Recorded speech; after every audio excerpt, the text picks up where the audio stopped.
በዚህ ቻፕተር የተለያዩ የኮምፒውተርና ኔትወርክ ሲስተሞች በትክክል ኮሙኒኬት እንዲያደርጉ የሚያስችላቸውን ኢንተርኔትወርኪንግ ሞዴሎች ወይንም ሪፈረንስ ሞዴሎችን በዝርዝር እንመለከታለን።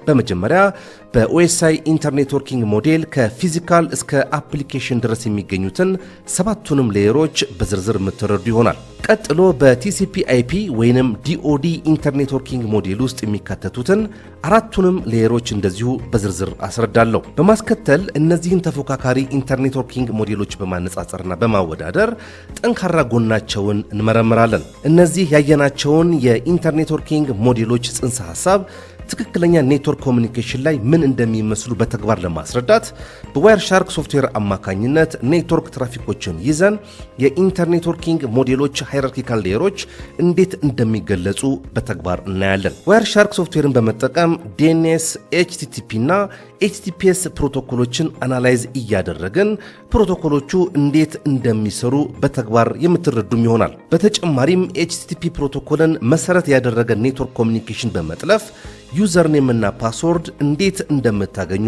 በተግባር ታያላችሁ። ይህ ቻፕተር አጠቃላይ ወደ 3 ሰዓት የሚጠጋ ትሬኒንግ ሲሆን 22 ሌሰኖችን ወይንም ቪዲዮዎችን የያዘ ነው።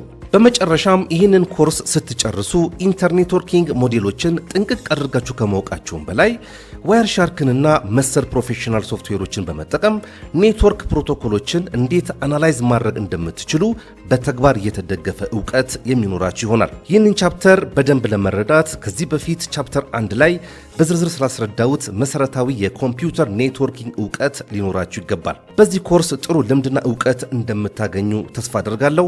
መልካም ጊዜ ይሆንላችሁ።